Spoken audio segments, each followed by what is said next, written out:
Hi everyone, and welcome back to my channel. How is everyone doing today? What's new? What's exciting? How's everyone's Thursday going? So today's case is a little, I was contemplating doing it just because it's not so close to home, but when it happened, it really affected a lot of people across Canada. It was huge. It was one of the biggest mass shootings that has ever happened in Canadian history. Where it took part was very close to my hometown, where I'm originally from. I know it affected a lot of my family members back east, and I was really like, do I really want to do this? Like, is this really the case I want to do? And I just kind of thought, you know what? It's not really like it happened, and then no one really talks about it anymore. Like, you know, it's like, oh, remember when this happened? It seems to not really be it shouldn't be a topic of conversation, but it did open a lot of eyes. So that's, just another trigger. If you have any type of, problems with gun violence, mass shootings, domestic assault, fire, feel free to turn off this video and not watch it. I totally understand. If it's a trigger, you don't want to, or even just you knew somebody or it affected you in some sort of way, I totally understand why you would not want to watch this video, and I get it. But today I'll be talking about the mass shooting that happened in Nova Scotia in 2020. It's almost the 2-year, I think it was the 2-year anniversary in April 14th or 18th. I can't remember the exact day off my head, but it was the 2-year anniversary of this incident that killed 22 people. So that is the case I'm going to be doing. And for anyone who is new to my channel, my name is Joan MacLean, and I'm here every every Thursday to bring you a true crime that's happened here in Canada. I only do true crimes that have happened in Canada just because that's where I'm from. I know there is 1,000 or a million other interesting cases that have happened across the world, but I just don't touch on those just because I'm Canadian. And Canada is very known for being peaceful, and just, overall a peacekeeping country. But there's a lot of dark history that a lot of people do not know, and a lot of dark stuff that happens in Canada that a lot of people don't know. I have something in my hair I keep looking at. I don't only just do true crimes. I have touched on bizarre laws that have happened in Canada. I've touched on missing people, murders. I want to get into the paranoia. There is a street in Nova Scotia that I want to go to. I'm going to Nova Scotia in 2 weeks, so I'm hoping to bust out a few videos here so then I can continue to upload them and not miss a week, because when I'm gone, I'm leaving on a Wednesday and not coming back until in 2 weeks, so I don't really want to have the space of 2 weeks with no videos. I want to keep having them uploaded, so hopefully then. But there is a little haunted place that we're going to, and I kind of want to do some I'm going to be doing some vlogging of our traveling and stuff, so I'm super excited about that. I hope you guys really enjoy those videos. And again, I really want to thank each and every one of you guys who have been coming and watching my videos. It just means the world to me. I know 150 views isn't a lot to some people, but to me, I used to get 23 views and I was stoked. I was like, people are watching. I was just so happy. And now I'm hitting in a week 150, 200 views, and that is just, it blows my mind. It means the world to me. Thank you guys so much. I know I'm not perfect. I mispronounce the words. I'm not the most fluent when it comes to my videos. It's just sometimes I'm just kind of sitting there doing whatever. My makeup isn't the best. I'm no flippin' Kylie Jenner makeup artist, crazy extravagant. My blending's trash, all that stuff. But you know what? Thank you guys just for coming out. It means the world to me that you guys enjoy what I've been doing and what I work so hard to do. So again, thank you so much. So let's get into it. Let's get straight into Gabrielle Wortman and the mass shooting that stunned a nation.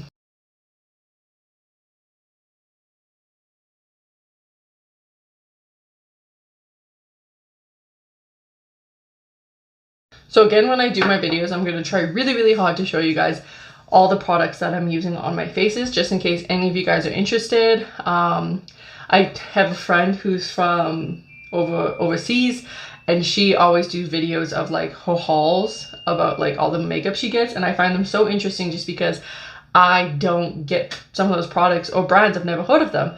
So the first thing I'm going to go into is this with my moisturizer, just because my skin's been so dry because it's getting to summer and so windy where I'm from. And yeah, so we're going to start with just a little background, some history of this individual. So Gabriel Wortman, who I will most likely be calling him Wortman in this series, as in this one video. Wortman is a 51-year-old male who was a denturist. He operated 2 different denture clinics, one in Halifax and one in Dartmouth. And if you've ever been to Nova Scotia, you know that Dartmouth is so close to Halifax. It's literally a bridge. It's a bridge from each other. So he owned real estate, very successful in Halifax, Dartmouth, and Portapique. So now I'm going in with this. They say that this is a dupe for the Milk Hydro Grip. And I've just started using this a couple days ago, and I really do enjoy it. So if you have a chance of picking this bad boy up, I would. So his estate, which was 6 properties and 3 corporations, was valued at $2.1 million. So this dude was very, very successful. Wortman had been normally living above his Dartmouth clinic, but he owned a cottage in Portapique since 2004. He and had close friendships with business associates, and he was also a really good friend with a former lawyer from Fredericton, who died in November of 2009 and left him his possessions, including one of the rifles used in the attacks. Wortman did not possess a license for this particular firearm, which would have been needed legally to possess the rifle. And Wortman had past run-ins with the RCMP, so he probably wouldn't have been successful in getting his pal.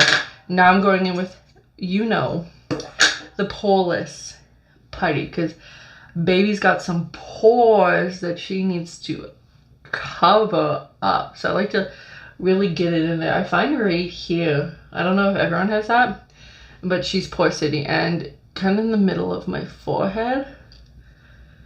Those, I used to, like growing up, have like horrendous cystic acne all through here. If you watch some of my previous videos, you can tell like how much my face flares up, like especially around like my time of month and stuff. And it's finally settled down. I just have scarring and stuff, but the pore stuff and everything, I really find I have to really watch what I gotta put on my face. So I'm diving in with the Catrice HD Liquid Coverage and the True Matte Warrior Super Blend, because I'm a little tan and I want to get like a little bit of coverage, and I don't have a foundation that's really my shade right now. So I'm just mixing my darkest shade with just one of my favorite foundations. If I have a brush. Whoops. So Wortman was known but like known by the RCMP. He did have previous run-ins with the RCMP, and this was kind of one of the things that a lot of people, after the whole event happened, kind of criticized the RCMP for, because, you know, he had a history of violence, and a lot of people wondered, like, why wasn't he looked at? But they can't be looking at everyone who's ever committed a crime, right? So Wortman previously pled guilty to assault in 2002 and was sentenced to 9 months of probation, in which he had prohibited from possessing a weapon. And sometimes, like, I used to work at the courthouse, so sometimes the like gun prohibition did last a lot longer than the probation order. However, it was only if the person was dinged with a gun prohibition, or then they would be dinged for longer. But if it was like a clause on the probation order, then when the probation order went out, so would have the clause, right? And they could have done whatever. And a lot of people own guns without registering them, having the proper PAL having the proper case and stuff for them, right? Like, they just kind of like, hey, I got a gun. And in Canada, I don't know where it is everywhere else, you have to have your gun locked away in a case, and you can't have the ammunition or anything nearby. They also have to be locked away in a separate safe.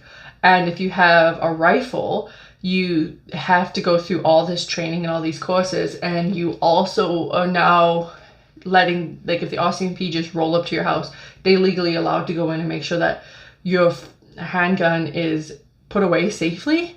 And they can do that whenever. But if you just have like your regular PAL and you don't own any like firearms like that, then you don't actually have, the cops don't really have the right, unless like they're kind of already in with a warrant and then they saw that it wasn't legally safe, then they can ding you with like firearm breaches. Now I'm going in with the MacLean. So he also was dinged, like in the probation order, he also had to do and undergo anger management counseling. Waltman was involved in 2 civil lawsuits regarding property disputes too.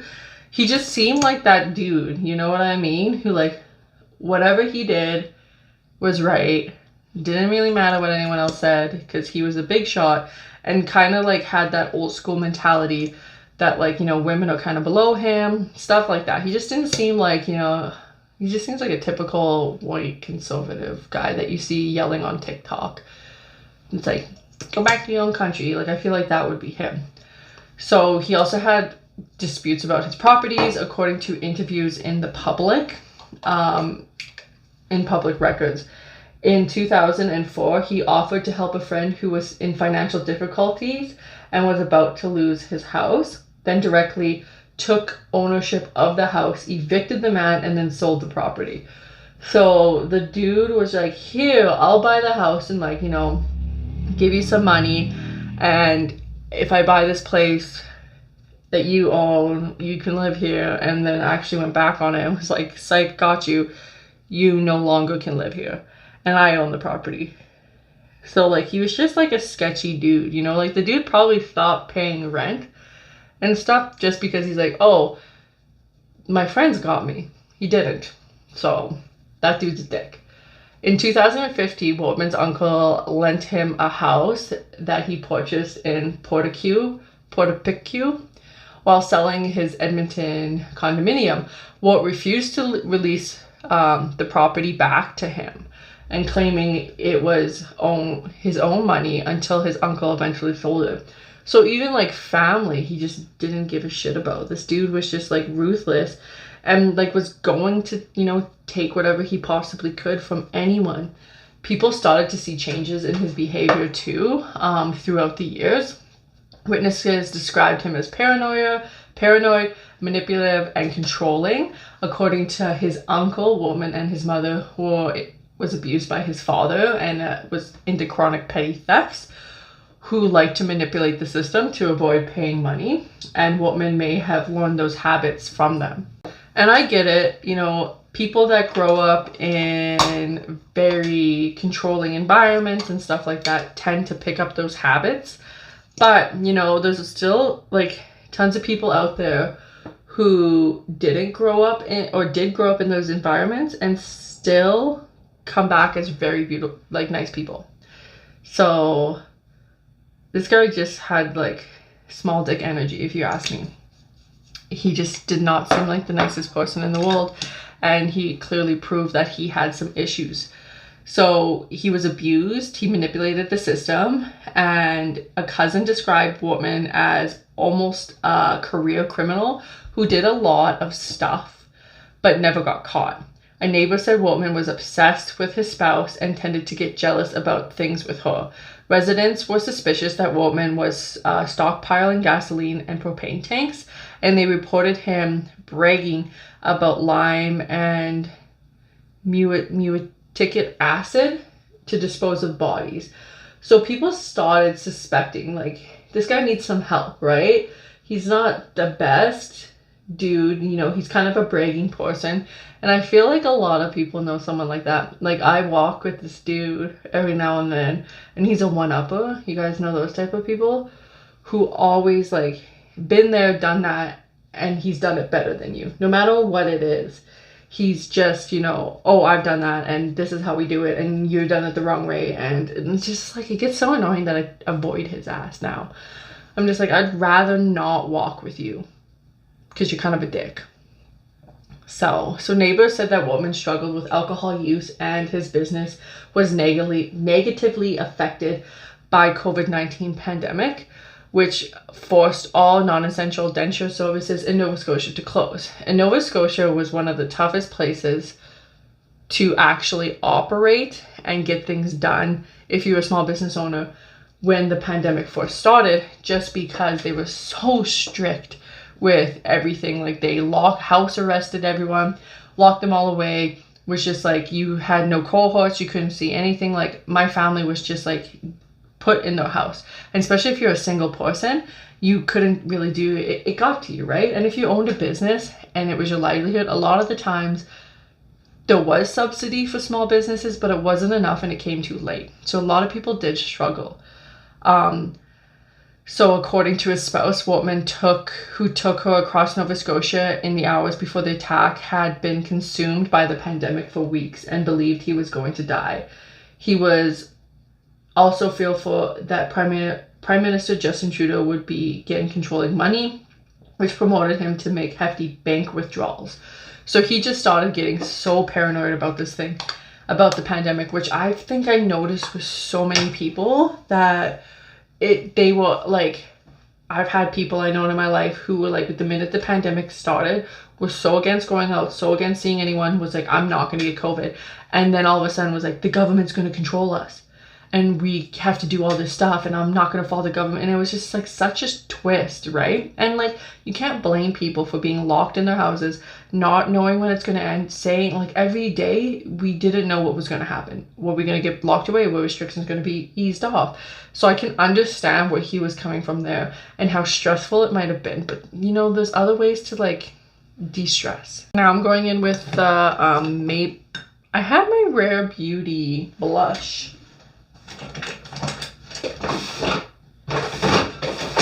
So he started getting very, you know, paranoid about the COVID thing, about Justin Trudeau. I love this Rare Beauty blush. I never thought liquid blush was for me. This one's in the shade Grace, and I really want to try Happy because I've seen a lot of people really enjoy Happy. But who knows? But like they say, a little goes a long way, babes. Woo! So people, he started getting paranoid. So he was also emailing people, talking to acquaintances via email, saying how people are not prepared, that what's going to happen with this COVID thing, and that he was well armed and prepared for it in advance. According to his yearbook, Wortman aspired to become a police officer. However, his partner informed police after the attacks that Wortman disliked law enforcement and thought he was better than them. So he also kind of had, you know, a little bit of a complex, you know, I'm better than the RCMP. And there's a lot of people out there who don't like the RCMP for valid reasons. Not every RCMP officer is amazing. I have a lot of friends that are cops and I love them and I think they're great. And I think a lot of people also just have the idea that RCMP officers are just out, they need to go get the tickets, they have to get their quota. That's not it at all. People just need to calm down about that and actually get to know them. They're actually really, really great people. And they're just like you and me and they just want to have fun. And when they're out of uniform, you would never know what they actually do for a living because they're just so chill, right? So that was the Rare. Now I'm going to do the Fit Me to set my face. Just the under eyes and stuff. So he disliked law enforcement. He had a hobby of buying law enforcement memorabilia and refurbishing it and old police cruisers. At the time of the attacks, he was in possession of 4 such cruisers. Police found 2 of them on fire in Portapique, I think. I don't know if I'm probably saying that really wrong and I really apologize. Property, and a 3rd at the Halifax property. While Wortman initially drove the 4th during the attacks. One person called Wortman's home a shrine to the RCMP. He stored 2 vehicles behind his denture clinic too. So like the dude, as much as he's like RCMP sucked, he had like a weird obsession with them. I don't know. I ain't no scientist, or I'm not no, therapist. But to me, it just like sounded like he had a problem with authority, right? Like anytime somebody kind of like stepped to him as like a man, he really struggled with it, in my opinion. And who has the most authority in Canada besides the Prime Minister would be the RCMP. They're the people that you see with every day. So I understand that in a sense, but not really. I'm really liking how my face is laying, so I'm just gonna set it quickly with the Maybelline Make It Last. Milani, not Maybelline. Set that bitch. I'm almost out of this. And then I'm gonna add some more blush because I love the blush. So according to a business man in Dippy, Wortman inquired about buying RCMP cruisers from him in 2017. In 2018, claiming to be a retired officer who wanted to park the vehicle outside his house to deter thieves, which is like buy a sign that says you have security cameras. You don't need that, but whatever. So, you know what? I also want to try the side note. I just picked this up. This is really old, and is it the Deep Throat or Orgasm? I don't know which one. It's either Deep Throat or Orgasm, and I think it's Orgasm. It's a little shiny, so I think it might be Deep Throat. And I really want to try the liquid blush, as much as I try to stay away from NARS because they're not, like, they test on animals, so I try not to use them. I still want to try that. I know it's bad on me.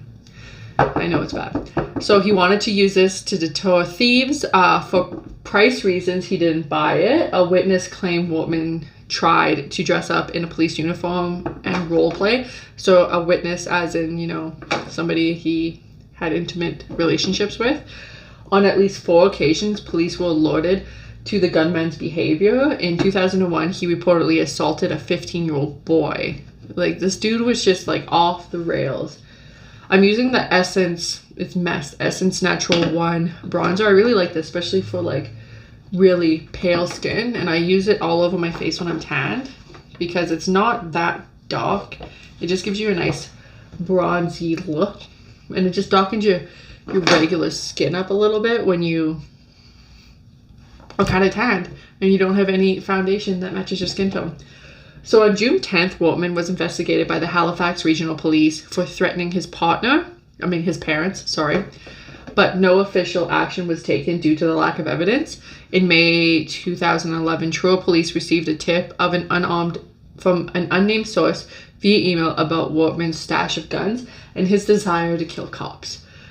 The tipster warned about Wortman's recent stress and mental health issues and said that he always kept handguns close by.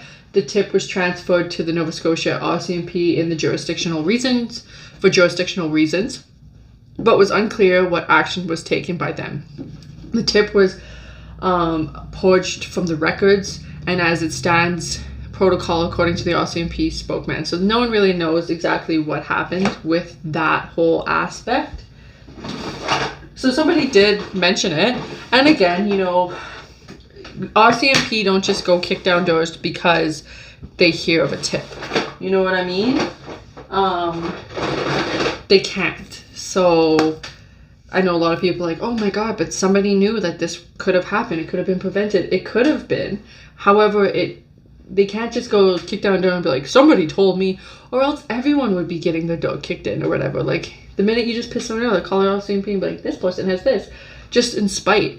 So they need evidence to go in there. So a former neighbor of him in the town that he was at said that he reported Wortman to the RCMP in the summer of 2013 for assaulting his spouse and having a catch of illegal firearms. So people knew that this guy had guns, and they were just kind of waiting. So they called, but they declined to take firm action due to not receiving a complaint from the partner. So the person who was actually assaulted didn't really, was like, actually, no, we don't need to pursue legal action, so we're okay. So they didn't do anything. The former neighbor ended up leaving that town, Portapique, after Wortman became more aggressive and threatening. So they were just finally like, we're done. We're out of here. We're out. to the spouse and response to the complaints. The RCMP confirmed they had received the neighbor's complaints, but the fire had been purged from the records also due to lack of evidence. And on April 18th, 2020, it's highlighter time. Sorry, I don't have any of my stuff out. So I'm going to go in with my 2 favorite highlighters. I know the Jeffree Star, and everyone hates Jeffree Star, but he makes a bomb highlighter, guys. Like, look at those. Like, this one's very glittery. So if you don't like glitter, you're probably not going to like that one. And I did find, like, it was kind of a glitter topper, if you know what I mean. It's getting better now.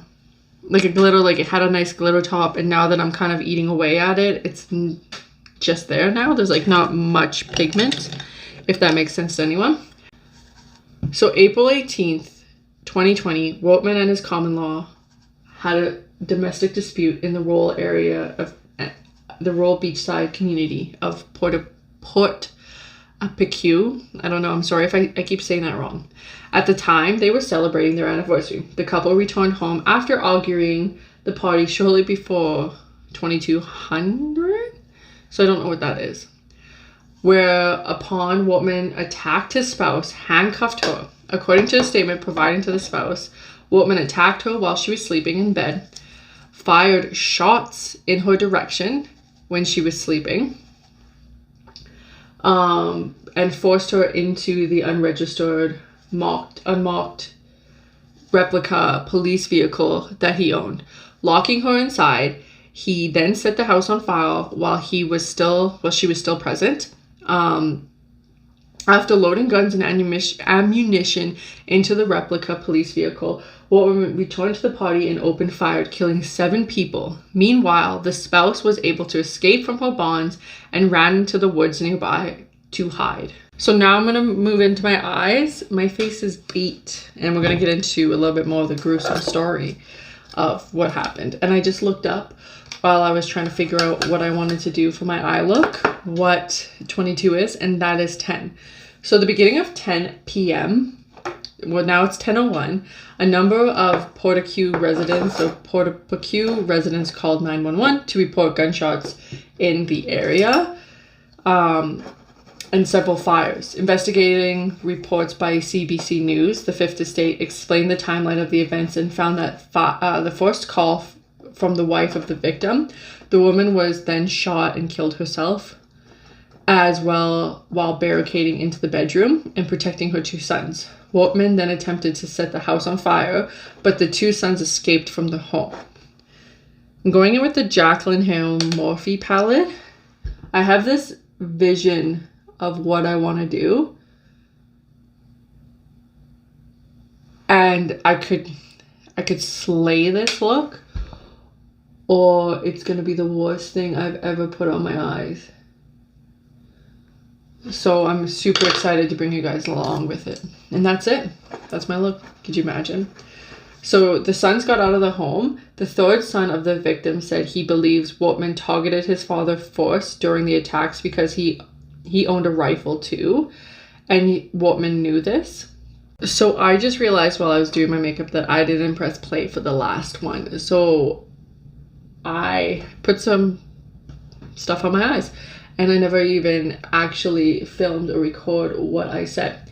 So the people pulled up to the cop car and were shot at by Wortman. So they got out of there and were like, we're done. They picked up the kids that were the original family who was shot at the party. They picked them up and they hid for quite a few hours in the cop car. They fled the scene. So they were just kind of like on hiatus. So around about 10:26, the first 3 RCMP officers showed up to the scene. They discovered 13 victims at the time who had been shot and killed both outside and inside of the 8 homes of the Orchard Beach Drive and Port Apicu Beach Row, 3 of which were burning, 3 of the houses. Police say many died while trying to escape the burning houses and the flames, or to help other victims to escape. They weren't just, those family friends, they all kind of grew up together, they knew each other, so they're all trying to help each other out.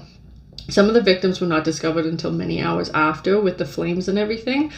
And one of the officers on the radio said, it's very bad here, we cannot locate the shooter, but it's what's going down here is horrible. The Fifth Estate reports that the first responding officers were so overwhelmed about the whole situation that they called for backup right away, which again, the place is so small, you know, like they said, 8 homes, and they're all on fire, and there's a bunch of dead bodies in the street. People were just, the RCMP were not ready for what they came across, and they needed assistance pretty quick. And they couldn't locate the shooter. They didn't even know that the shooter was dressed like an RCMP officer or had an RCMP officer's vehicle or anything like that. They just knew that what they just came across was not good.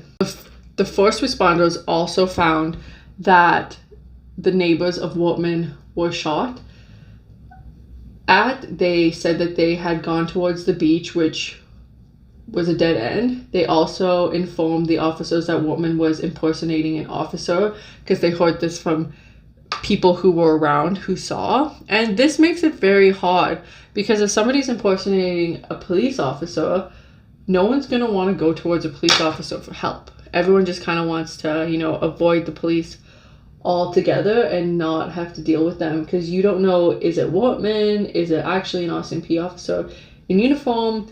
What's going on? So they informed that he's impersonating an officer and had a replica police vehicle. Police officers identified Wortman as the suspect, but with his property on fire, they had the understanding that he was only one exit, like there was only one exit to the community. They believed he was either on foot or already dead by suicide and could not be that far away. So they just kind of already assumed he's gone, right?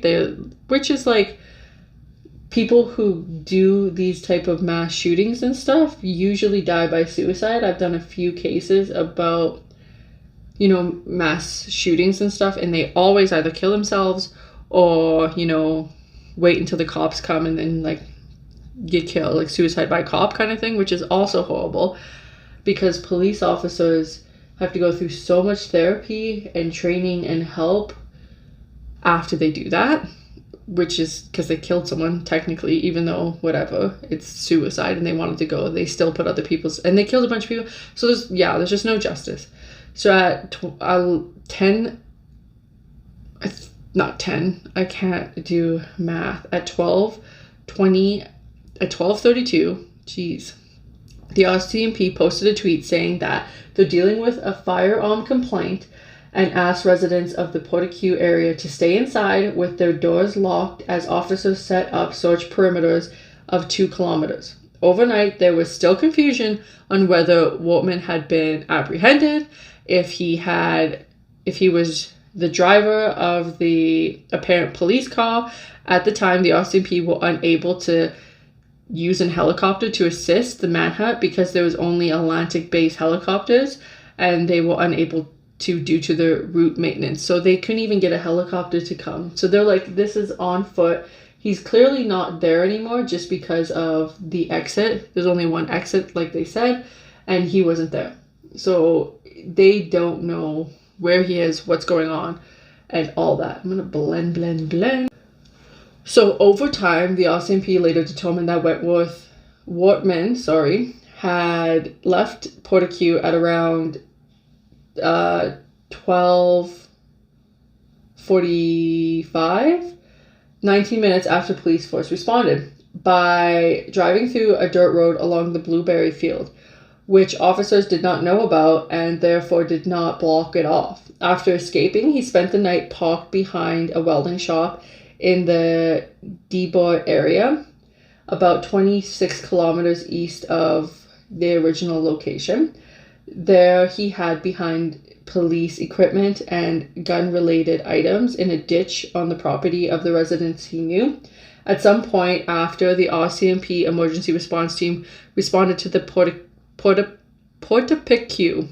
Before then, residents reported seeing little to no law enforcement's presence in the area, despite seeing fires and making 911 calls due to reporting gunshots. So a lot of people said that like it was very poorly, the cops didn't do justice. This eye looks bomb, and this eye just looks horrible. Maybe I'm just gonna add some shade to kind of calm it down a little bit, you know? I just want it to look nice. Why can't it look nice? The hottest spot's going to be the eyeliner. So I just wanted kind of a smoky eye, but I wanted it to be darker here and here, and then this eye just like went gray, and I can't get it off.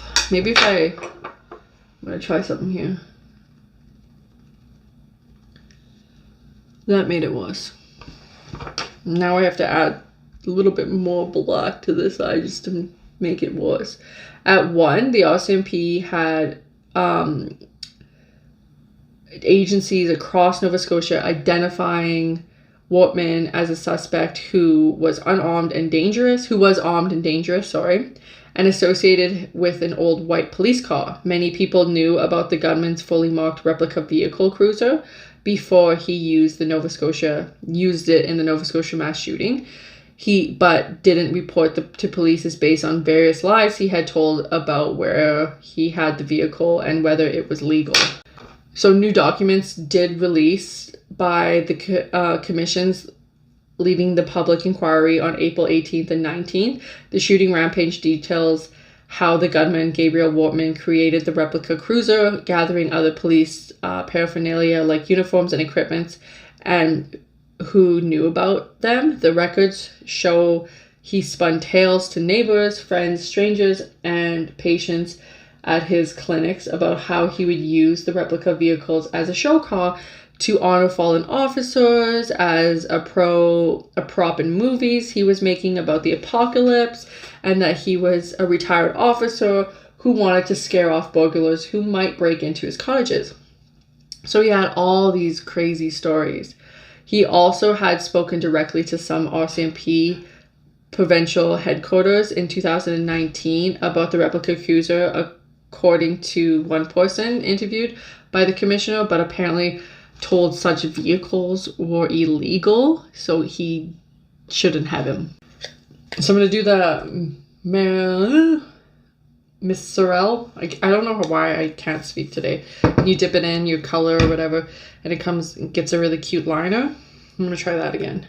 And I'm dipping into the Prick Blood Sugar palette of Jeffree Star. I'm going to try to get a really cool, bold red liner. We will see.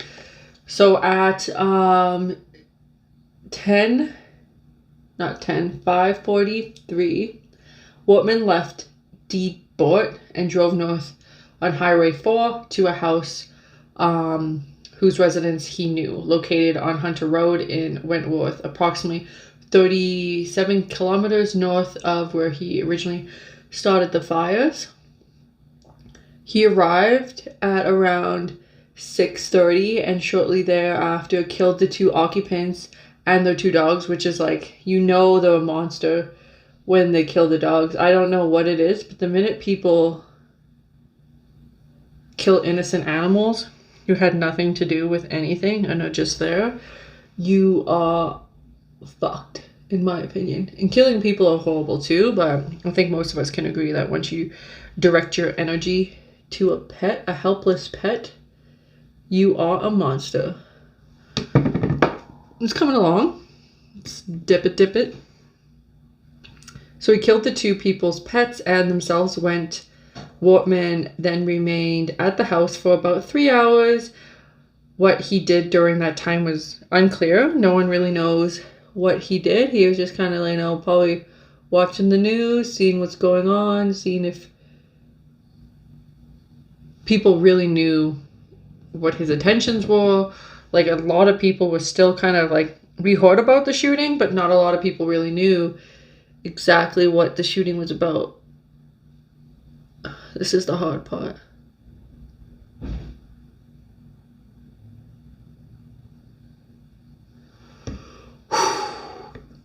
Just trying to get that wing liner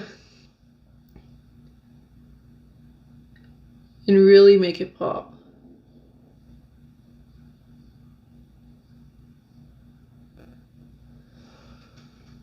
I'm getting there. So around that time, police located Wortman's spouse. She was still hiding. She had fled to the neighbor's home, called 911 since Wortman had smashed her cell phone. She confirmed that he was impersonating a police officer and provided a photo of the replica vehicle. BOLO alert containing the update information was issued to officers across the province. I have no clue what a BOLO alert is. Probably just like an update for them. If you know what it is, please, tell me down below. So it was issued across the province at around 8. Warning Wortman could be anywhere in Nova Scotia. However, the RCMP publicly announced that they were dealing with an active shooter situation in Portapique at 8:02. Wortman was publicly identified as a suspect around 8:15. And this was the next day. So he had a lot of time doing whatever he was doing, shooting people and stuff, and not a lot of Nova Scotians knew the whole situation. So at the time, Wortman then set his house that he was staying at after he killed those people's on fire. After he killed that whole family, he set that house on fire and was staying, and he left. He killed a neighbor who had been out for a walk when he saw the fire and tried to help. Wortman then began driving back south on Highway 4 towards Portapique at 9:20, and at 9:35 he was shot and killed another victim while she was walking on the side of the road. So at first when he was doing the shootings, it seemed like he kind of went after people he knew. He went to the party, his neighbor, stuff like that. Like, could you imagine, like, you're just out walking your dog and this guy, and it probably, if people, kind of knew that he fled the scene, he's no longer in this area, the cops don't really know, and he's still highly dangerous, people might have not went out walking in the mornings or did their usual morning walk and kind of stayed inside. They, just in case, you never know. They might have been on the opposite side of Nova Scotia when the shooting actually happened, but just to be safe, right? So he shot and killed that random lady who was just walking. And then Wortman then began driving back south on Highway 4 towards Portapique, and at 9:20 and at 9:35 he shot and killed another victim on Wentworth Valley. And around 9:15 he went to another house in Glenholm whose residents he knew while armed and dressed in a police uniform. However, the occupants recognized him, and refused to let him in. Wortman attempted to trick them into thinking he was an officer involved in the manhunt by calling out his own name and shouting, "Come out with your hands up." But the occupants called the police and he left. So these guys, were like, we're not taking any chances. He's by himself. If they did suspect him at this place and they were going to pick him up, I don't think that they would have just sent one cop. You know what I mean? Like, one officer probably wasn't going to be enough. They probably needed way more. So he was like, "Hey, I'm out. I'm going to leave." So by 9:48, Wentworth was seen near a campground in Glenholm. So police are slowly, this eyeliner on this side, this whole eye is so much better than this eye. And that seems to be an ongoing theme. Now I have to mess up my good eyeliner on this side and make it a little bit thicker.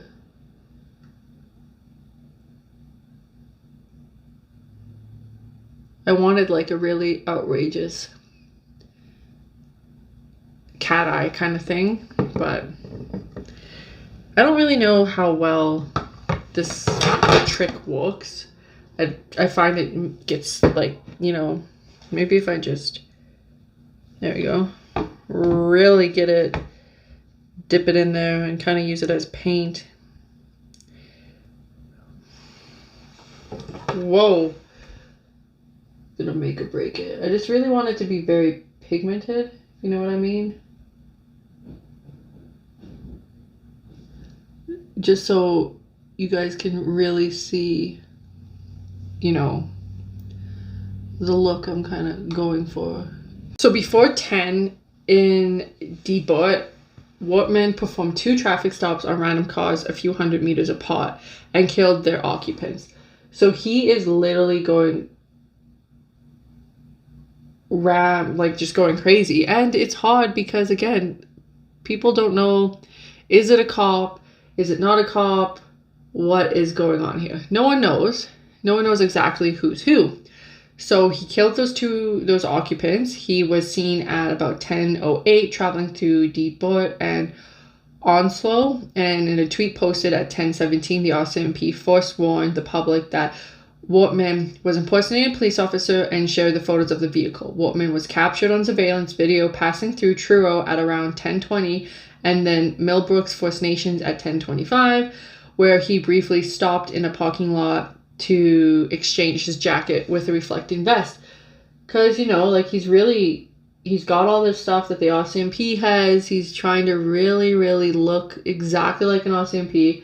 He's probably reading everything that the RCMP is tweeting out, and he's going to kind of do the exact same thing that the RCMP are doing, just to make sure that, you know, he doesn't get caught or doesn't actually, he blends in a little bit more. So sometimes before 10:49, Wortman pulled alongside an RCMP constable, Chad Morrison cruiser, at an intersection around Route 2 and Route 224 in Shubenacadie, which I'm going to put the way that is spelled here. I just know it because I live there. And you guys can tell me if that's how you pronounce Shubenacadie. About 50 kilometers 30 from Depot, Morrison had planned to meet fellow officer Heidi Stevenson at this location. Wortman shot into the car with a handgun, injuring Morrison, who fled down Route 2 and took shelter at the empty paramedic station. He was eventually found by paramedics and transported to the hospital. Wortman proceeded less than 500 meters south into the junction of Route 224 and collided head-on with Stevenson, who was driving north. Stevenson then engaged Wortman, resulting in him returning fire and killing her. Immediately after the engagement, he stole her sidearms and the remaining ammunition before setting both cars on fire. So they kind of see him and they kind of understand what's going on, and now he's killed a police officer. I like just to use mascara just because, man, this is looking crazy as hell. Just because my eyes get really messed up with liner. So he set both cars on fire, and Wentworth Wortman then shot and killed a nearby motorist who had stopped to help Stevenson and drove off in the victim's silver Chevrolet Tracker SUV. Police announced the vehicle change at 11:06. Shortly thereafter, Wortman killed a woman he knew at her Shubenacadie home, changed his clothes again, and stole her Mazda 3. And by 11:24, he was spotted continuing south on Highway 102 through Milford. So he's killed quite a few people. So this is now not, a spree killing / mass shooting, because it was a mass shooting in his original town, because that's where he killed the most people. So a mass shooting is one location, multiple fatalities. A spree killing is multiple locations with multiple fatalities. So like he's jumping around. So he did do a mass shooting, and now he's doing a spree killing at this point. Over 13 hours after police began pursuing him at 11:28, Wortman stopped to refuel at the Iving Big Stop Service area in Enfield, 92 kilometers south of Portaque and 40 kilometers north of Halifax. So one thing is, people need to realize how small Nova Scotia is. In Canada, we tend to really say, oh, how far is that? It's 3 hours. We dictate how far something is by how long it really takes you to get there. So Nova Scotia is very, very small. Like, I'm from Alberta. So it's like this, let's just say on a map. Nova Scotia is like this much, you know, very, very tiny. So he decides to stop and he is going to fuel his car. At this time, 2 RCMP officers were already there to fill up on gas. Having been parked next to his vehicle and unaware that he had switched again, one of them spotted Wortman, who had a noticeably bloody wound on his forehead. When the officer recognized him and alerted his partner, Wortman raised Stevenson's sidearm, whereupon the officers fatally shot him. So Wortman's death was confirmed by police at 11:40 a.m. According to documents, Wortman's spouse said that he had been on his way to Halifax on the day of the attacks to get someone, and local authorities had to go to the residence to provide protection for 2 occupants. So he had people in his mind that he was going to get, and he was on his way to do more damage in Halifax, which is a very densely populated area, and a lot of people would have probably been shot because this dude was just out and about and he didn't even care. He was reckless at this point. Anyone that even looked at him or was in his in his area, he was going to kill. According to the RCMP commissioner, Brenda Lukey, I think, some of Wortman's first victims were closely connected to him, but over time, those he attacked were selected more at random. No motive has been established for the attacks, and they never considered this an act of terrorism, because technically an act of terrorism is kind of like the Quebec shooting at the university, where the man came in, shot the women because he believed women were not as equal to men. So like the definition of terrorism is when you use violence to get your beliefs across. So shooting up a abortion clinic because you don't believe that is terrorism. Going into a church of a different religion and shooting it up is or lighting in fire is a terrorist act. You know, like just kind of like stuff like that is considered terrorism. So this one wasn't, just because this was more of an act of revenge that turned into kind of like just random. I think I'm also going to do a red lip. So we will see how this turns out, because you know, red can be hit or miss. This red looks more purple. Like it's red, but like with purple undertones, if you know what I mean. So he was not an act of terrorism at all. Over 25 different units of RCMP were involved in the criminal investigation, along with the Halifax Regional Police and the Canadian Border Service Agency. The Canadian Armed Force were also dispatched on April 21st to assist the RCMP in the investigation by providing them with additional personal supplies. There were a total of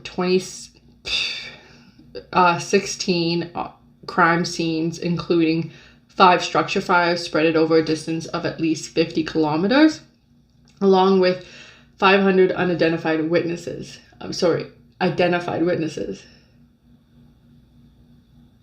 Oh.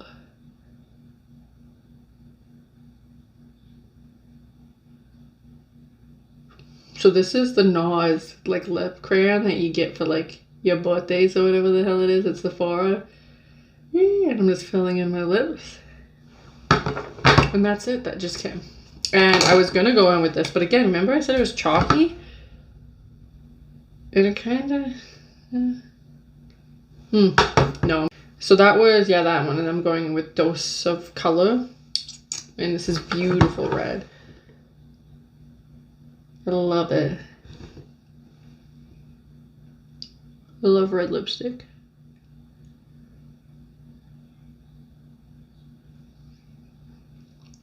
Is it on my teeth? No.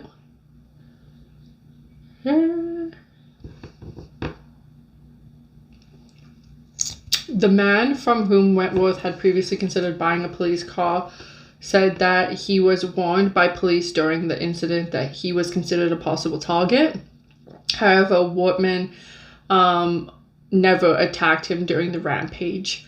in Nova Scotia, RCMP Major Crime Unit launched a tip hotline to gather further information about the attacks, just due to the fact of the randomness and how it just happened. On May 11th, the RCMP Behavioral Analysis launched a psychologist autopsy on Wentworth, which involved extensive investigations with friends, family members, and colleagues. It found that he was an ingestive collector, a criminologist term for those who keep track of like petty grievances, and it just like kind of consumes them for the rest of their lives. In weeks before the attack, Wortman liquidated his bank accounts and withdrew a large sum of money in cash. News magazine's MacLean, which is my last name, but I have no relation, reported that $475,000 withdrawal from the Brinks, and other evidence pointed to Wortman having ties to organized crime and other confidential information that from the RCMP. It was response that to the allegations that the RCMP denied having any prior association with Wortman, saying his recent behaviors and stockpiling activities were driven by paranoia about the COVID-19 pandemic and nothing to do with him being somehow related in organized crime involving the RCMP, possibly growing out of control and leading to a widespread industrial and collapse. However, the RCMP also authorized them to lie to the public and the government outside of the courts to proceed the identification and confidentiality informants of the resource. They also said that they found fireproof safe containing hundreds of thousands of dollars in his property. A total of like $705,000 was seized from the remains of Wortman's cottage. So documents were sealed detaining police interviews with witnesses who claimed Wortman was a drug smuggler who provided people in Portaque and nearby communities of the economy with drugs from Maine. These witnesses alleged Wortman had stockpiles of guns, drugs, along with false walls and hidden compartments in these properties. The RCMP confirmed 3 days later that Wortman had kept hidden compartments in the building, but they were unable to say if the drug smuggling claims were true or not. Another witness claimed that Wortman had 2 crates of grenades and required the USA. A lawyer representing the victims' families reported that one of his clients found at a crime scene of the Portaque wooden ammunition cases that could have been used to store grenades.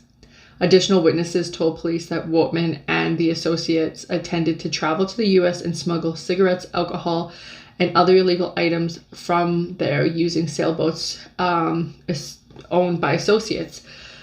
So there was so many allegations coming out after this attack, and people really wanted to know what happened and why did it happen. So on April 22nd, officers in Dartmouth were asked by the province about warnings at 10:15 a.m.